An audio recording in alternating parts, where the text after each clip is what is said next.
அரசாண்டுட்டு இருந்தாங்க. ஆனா அந்த நேரத்துல கம்பன் போய் ஒரு ஆரிய புருஷனுடைய கதையை காப்பியமாக்குறாரு.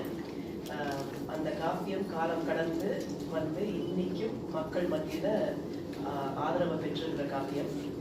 இந்த காப்பியம் இதுவரைக்கும் தமிழ் பேசும் நல்லுலகத்துல பாராட்டப்பட்ட காப்பியம், போற்றப்பட்ட காப்பியம். கிட்டத்தட்ட 64 கம்பன் கழகங்கள் இந்த தமிழ்நாட்டில் மட்டும் இருக்கு. கம்பனுக்கு விழா எடுக்கிறாங்க, இந்த காப்பியத்தை கொண்டாடுறாங்க. ஆனா கம்பனுடைய பெருமையை உலகம் பூரா எடுத்து சொல்லணும்னா பெரும்பாலும் பேசப்படுற மொழியில சொல்லணும், ஆங்கிலத்துல சொல்லணும். அதை விட எல்லாருக்கும் புரிகிற மொழி வந்து சங்கீதம், இசைதான் எல்லாருக்கும் புரிகிற மொழி, எல்லாருக்கும் பொதுவான மொழி. அதனால இந்த முயற்சியில இந்த நாங்கள் ஒரு முயற்சி எடுத்திருக்கோம். இந்த முயற்சியில கம்பராமாயணத்தை ஆங்கிலத்துல பாடல்களுக்கு ஆங்கிலத்துல பொருள் சொல்லி அதை வந்து இசை வடிவமாகவும் பாடி காட்டுற ஒரு முயற்சி இது. இது முதல் முறையாக நாங்கள் 3 பேரும் சேர்ந்து பண்ணுறோம். இந்த வருஷம் ஜனவரி மாதம் ஸ்ரீரங்கம் கோயிலில் கம்பன் மண்டபத்தில் கம்பராமாயணம் அரங்கேறுன்னு அதே மண்டபத்தில் பாரத பிரதமர் நரேந்திர மோடிஜி வந்தபோது இதே நிகழ்ச்சியை பண்ணோம்.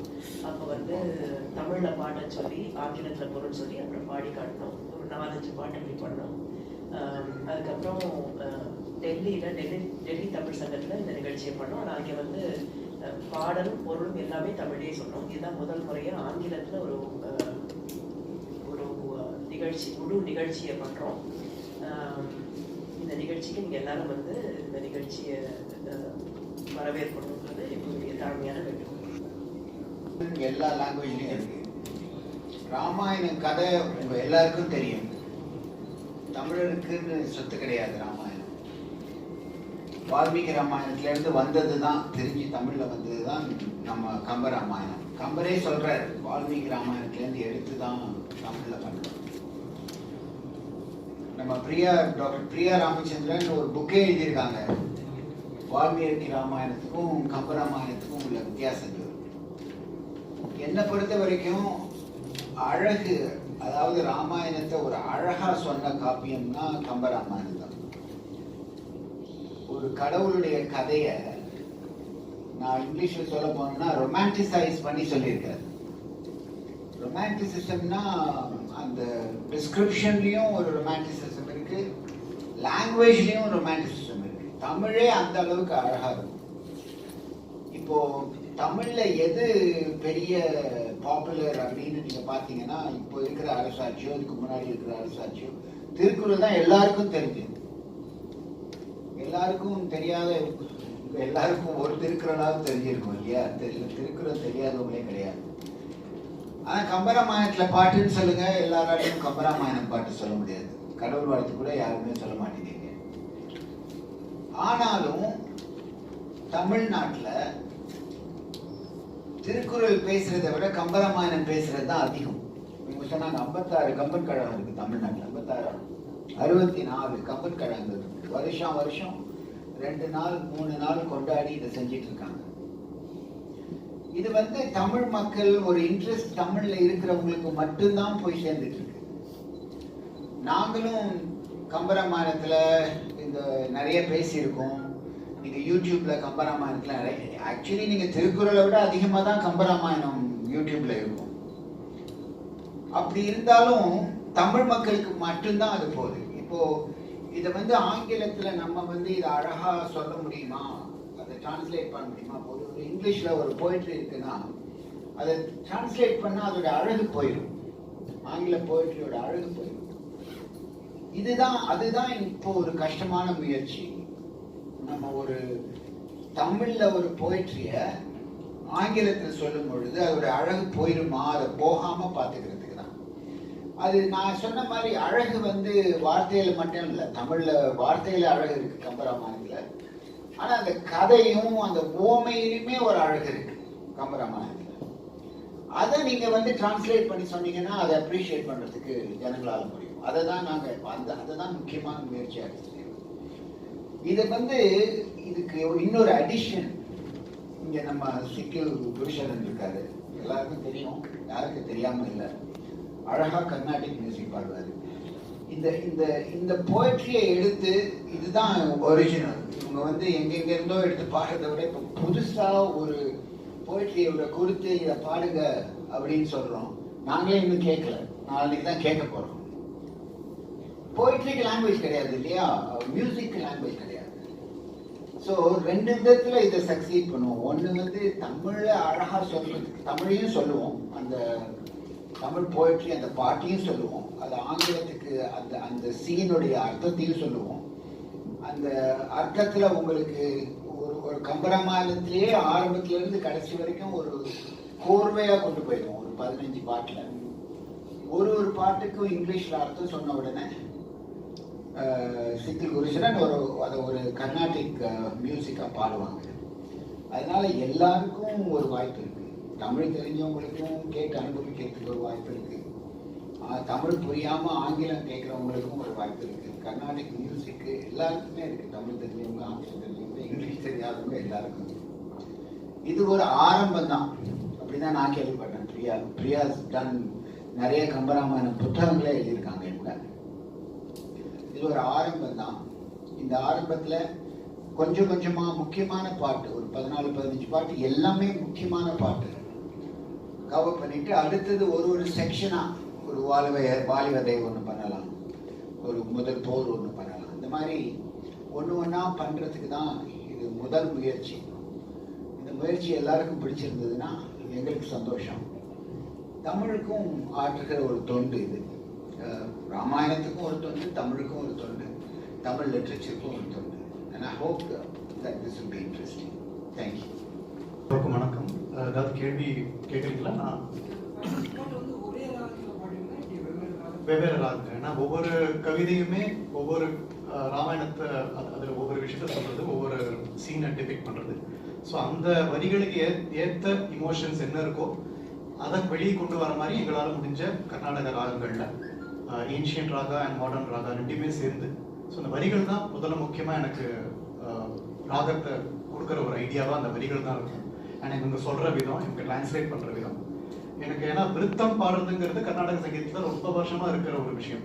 ஏதாவது ஒரு 4 வரிகள் எடுத்துட்டு அது எந்த மொழியில் வேணாலும் இருக்கலாம். அதை வந்து அந்த அந்த ஒவ்வொரு வரிகளையும் ரீஅரேஞ்ச் பண்ணி வார்த்தைகளை எப்படி ரீஅரேஞ்ச் பண்ணலாம், அந்த கம்போசர் என்ன சொல்ல வர்றாரு அந்த வரிகள் மூலமா அப்படிங்கிறத சங்கீதம் மூலமா உங்களுக்கு எடுத்து காட்டுற மாதிரி. அதை தொகைரான்னு சொல்லுவோம். நிறைய சினிமா பாடல்ல முதல்ல வரும். அந்த பாடல் ஆரம்பிக்கிறதுக்கு முன்னாடி ரிதம் இருக்காது அதுல. அதுவே நான் வேடிக்கையா சொல்றேன், வித்தவுட் ரிதம் தான் விருத்தமா இருக்கணும் அப்படிங்கிற மாதிரி. ஏன்னா அதுக்கப்புறம் தான் பாடலே ஆரம்பிக்கும், அந்த பர்கஷன் ஆரம்பிக்கும். ஸோ அந்த விருத்தம் ரொம்ப வருஷமா நான் பாடிட்டு இருக்கிற போது நான் எடுத்த இந்த வரிகள் வந்து திருக்குறளா இருக்கலாம், இல்லைன்னா கம்பராமாயணம் வெகு சில வரிகளே நான் எடுத்துட்டு இருக்கேன். சில கவிதைகள் மட்டும் தான் நான் எடுத்துட்டு இருக்கேன். பட் டாக்டர் பிரியா சொன்ன மாதிரி இந்த ஜனவரி மாசமும் when she called and said இந்த மாதிரி ஒரு ஆப்பர்ச்சுனிட்டி இருக்கு, பிரதமர் ஐயா வராங்க ஸ்ரீரங்கம் கோவிலுக்கு, அங்க வந்து கம்பர் மண்டபத்துல கம்பராமாயணம் ஒரு 6 கவிதைகள் பாடணும், 40 நிமிஷம் பாடணும். அது வெறும் விருத்தமா தான் பாடணும். அதுக்கு வந்து வயலின், வீணை இது மாதிரி இருந்தா நல்லா இருக்கும். ஏன்னா அந்த அந்த வரிகளுக்கு பின்னாடி இருக்கிற அந்த இமோஷன்ஸ் இன்னும் கூடுதலா கூட்ட வர முடியும் அப்படின்னு சொன்னபோது எனக்கு ஒரு புதுமையான ஒரு வாய்ப்பா இருக்கிறது, ஒரு சேலஞ்சிங்கா இருக்குது. ஏன்னா as artists we always look for new avenues to broaden our skills. ஒரே விஷயத்தை திருப்பி செய்யாம கொஞ்சம் புதுசா ஏதாவது செய்யறதுக்கு ஒரு வாய்ப்பு இருந்தா எனக்கு பர்சனலி அதை ட்ரை பண்ணணும், முயற்சி செய்யணும். அந்த ஒரு முயற்சி தான் அந்த கம்பராமாயணம் பிரதமர் ஐயா முன்னாடி பாடினோம். அவர் எங்களை பார்த்த அளவுக்கு நான் அவரை பார்க்க முடியல. ஏன்னா I was totally engrossed in the lyrics. அந்த லிரிக்ஸுக்கு ஏற்ப ராகம் பாடணுமே, ஒழுங்கா பாடணுமே, அவர் கரெக்டா போய் சேரணுமே அப்படின்னு. அவருக்கு அது பிடிச்சதா பிடிக்கலையா அப்படிங்கிறது உடனே தெரியல. ரொம்ப அழகா ஹிந்தியில வந்து இந்த பாவ் நாங்க மெஹசூஸ் கியா அப்படின்னு சொல்லிட்டு அவர் போயிட்டார். ரொம்ப ஸ்லாகிச்சு சொல்லி அவர் போயிட்டார். அதுக்கப்புறம் அவர் பல இன்டர்வியூல அதை பத்தி பேசுற போது, அதாவது சவுத் இந்தியன் ட்ரிப் நான் போனதுலயே எனக்கு வந்து ஸ்ரீரங்கம் ட்ரிப்ல இந்த கம்பராமாயணம் கேட்கறதுக்கான வாய்ப்பு கிடைச்சதுன்னு சொல்ற போது தான் எங்களுக்கு புரிஞ்சது. ஸோ அவர் மனசுல இது பதிஞ்சிருக்குன்னா இந்த மாதிரி விஷயங்கள் நம்ம நிறைய வந்து செய்யலாமே அப்படின்னு சொல்லிட்டு தான் சென்னையில இந்த மாதிரி ஆர்கனைஸ் பண்ணோம். டெல்லியில போனோம், டெல்லி தமிழ்ச்சங்கத்துல ஏப்ரல் மாசம் பண்ணோம். இப்போ சென்னையில நாரதகான சபால இது நாங்க ஒரு புது முயற்சியா டாக்டர் லேலா அவர்களும் கூட சேர்ந்து ஒரு English explanation interpretation for Kambaramayanam கொடுக்கணும். இதோட முக்கியமா மியூசிக்கலி யூனிக்கா எனக்கு என்ன இருக்க போறதுன்னு தோணுதுன்னா, அப்கோர்ஸ் ராகங்கள் எல்லாருக்கும் தெரிஞ்ச ராகங்களா இருக்கும். இது கூட வாசிக்க போறவங்க வந்து முடிகொண்டான் ரமேஷ் வீணை மற்றும் தீபக் பரமேஸ்வரன் அப்படின்னு ஒரு சாரங்கி பிளேயர். கர்நாடக சங்கீதத்துல சாரங்கி அவ்வளவா கேட்டதில்லை நம்ம. நான் வந்து சில ப்ரொடக்ஷன்ஸ்ல பண்ணியிருக்கேன், but that is along with western music also and Hindustani music collaboration மாதிரி. I think for the first time எனக்கு நார்தகான சபால ஒரு கர்நாடக ராகங்கள் பாடக்கூடிய ஒரு மேடையில ஒரு சாரங்கி வித்வான் கூட வாசிக்க போறோம் அப்படின்னு நினைக்கும் போது I am even more excited. இது எப்படி வரும் அப்படிங்கிறது நீங்க எல்லாரும் வந்து இது ஆதரவு தெரிவிக்கணும்.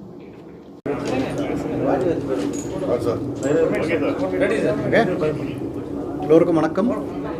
நவம்பர் 23ஆம் தேதி சுமார் 6 மணி அளவில் மாலை நாரதகான சபா ஆழ்வார்பேட் அரங்கத்தில் டாக்டர் முகமது ரேலா, நான் சிக்கில் குருச்சரன் மற்றும் டாக்டர் பிரியா ராமச்சந்திரன் 3 பேருமே சேர்ந்து கம்பராமாயணம் இசை வடிவத்தில் உங்களுக்கு வழங்க இருக்கோம்.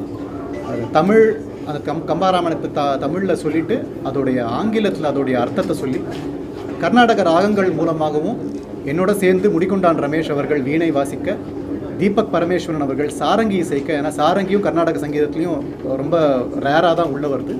ஸோ இந்த மாதிரி ஒரு புதுமையான ஒரு நிகழ்ச்சியை உங்களுக்காக வழங்க போகிறோம். எல்லா இசை ரசிகர்களும், தமிழ் ஆர்வலர்களும் அண்ட் இங்கிலீஷில் கம்பராமாயணத்துடைய டிரான்ஸ்லேஷன் கேட்கணும்னு ஆசைப்படுறவங்களும் இந்த நிகழ்ச்சிக்கு வரணும்னு நாங்கள் தாழ்மையாக கேட்டோம். இங்கிலீஷ் வந்து சிம்பிள் இங்கிலீஷ். ஆமாங்க, இது கம்பராமாயணம் தமிழில் தான் இது வரைக்கும் பேசிகிட்டு இருந்தோம். எல்லோரும் தமிழில் தான் பேசுவாங்க.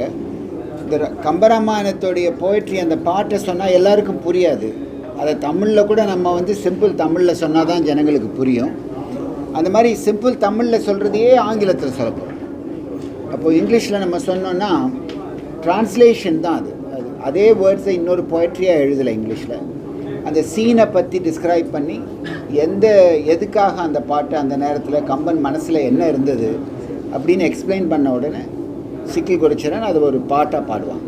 ஸோ முதல்ல வந்து தமிழில் போய்ட்ரியை சொல்லுவோம், அதுக்கப்புறம் இங்கிலீஷில் ஆங்கிலத்தில் அதனுடைய அர்த்தத்தை சொல்லுவோம், அந்த சிச்சுவேஷனை பற்றி அந்த சீனை பற்றி சொல்லுவோம். கம்பராமாயணமே எல்லாம் ஒரு நாடகம்தான், சீன் தான், அதை சொல்லுவோம். அதுக்கப்புறம் மியூசிக் வடிவில் அதை கேட்போம்.